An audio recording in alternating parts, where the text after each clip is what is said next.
2025 में हम देखें अगर तो 29 मार्च के बाद अब किस तरह का प्रभाव शनि की वजह से लोगों के जीवन में पड़ने वाला है? देखो, जैसे अभी 29 मार्च को शनि कुंभ राशि से मीन राशि में गए हैं। जी। आपको क्या लगता है कि जब से आप पैदा हुई या जब से आपने होश संभाला या जब से आपको ये नॉलेज थोड़ी बहुत हुई, या शनि कुंभ राशि में ही थे या उससे पहले भी इन्होंने चेंज किया होगा? बिल्कुल किया किया तो हो होगा। गई ना। हाँ, बिल्कुल किया होगा। शनि दोस्तों एक राशि में अप्रोक्स 2.5 years तक रहते हैं। तो यानी कि 2.5 साल पहले वो मकर राशि से कुंभ राशि में आए होंगे। उससे पहले 2.5 साल पहले और देखें तो वो धनु से मकर राशि में आए होंगे। और पहले जाएं तो शनि उससे भी 2.5 साल पहले वृश्चिक राशि से धनु राशि में, यानी कि ये तो नियम है कि हर 2.5 साल में वो एक राशि से दूसरी राशि में ट्रांजिट होते हैं। पहले हम इतना फोन यूज नहीं करते थे, पहले इंस्टाग्राम की रील्स इतना नहीं देखते थे, पहले हम फेसबुक यूट्यूब पर इतना ज्यादा इन्वॉल्व नहीं थे, इसलिए हमें वो जानकारियां कम थी। बट मैं बता दूं कि अगर एक दिन पहले और एक दिन बाद में शायद 1% लोग 2% लोग होंगे जिनकी लाइफ में कुछ चेंजेस हुए होंगे। आपकी कल भी ऐसी ही लाइफ होगी और आज भी ऐसी है। आपको अपनी लाइफ में कोई चेंजेस नजर आए? नहीं। अच्छे या बुरे की चलो हम बाद में बात करेंगे, पर मैं कहूं अगर कि ये बुरा था तो आप ये कहोगे नहीं, मैं तो कुणाल जी कल भी ऐसा ही थी और आज भी ऐसे ही। कल भी मैंने 10 बजे तक शूट्स किए, आज भी शायद 10-11 बज जाएंगे।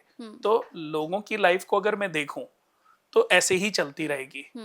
क्योंकि ये कहना बिल्कुल गलत होगा कि एक ग्रह से कोई राजा नहीं बन सकता, बिल्कुल। और किसी एक ग्रह से वो भिखारी भी नहीं बन सकता।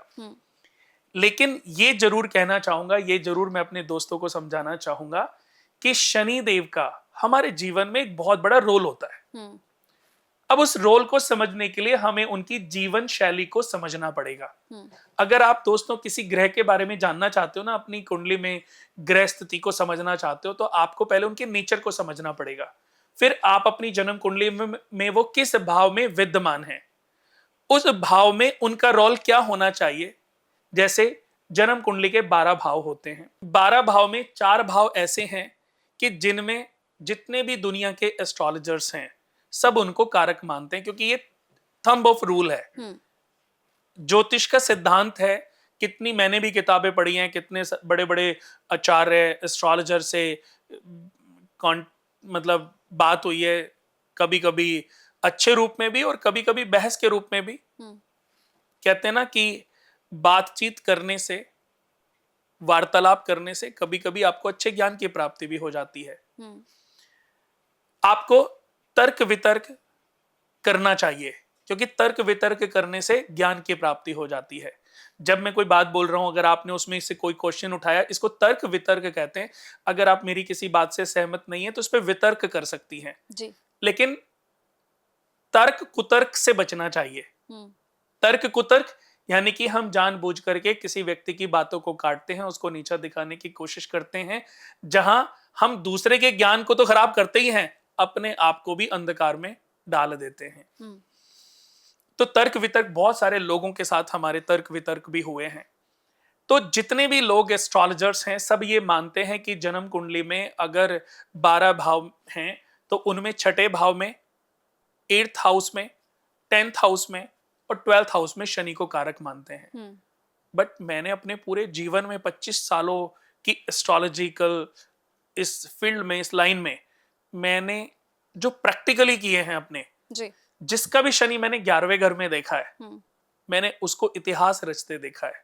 अच्छा। और ऐसे बहुत सारे उदाहरण हैं मेरे पास। नोएडा के अगर 4-5 में टॉप बिल्डर की बात करूं तो उन लोगों की कुंडली में भी मैंने पाया है कि शनि उनकी जन्म कुंडली में कारक है, 11th हाउस में विद्यमान है। या जब जब उनकी जन्म कुंडली में शनि 11वें घर में गोचर कर रहे थे तब उन्होंने अपने जीवन की सबसे ज्यादा तरक्की करी। भाई कई बार क्या होता है, जब हम कुंडली देखते हैं तो किसी के साथ जब हमारा रिलेशन अच्छा बन जाता है तो उनके हम बैक लाइफ पर भी जाते हैं कि आपने इससे पहले तरक्की कब करी, आपका कौन सा टाइम सबसे अच्छा था।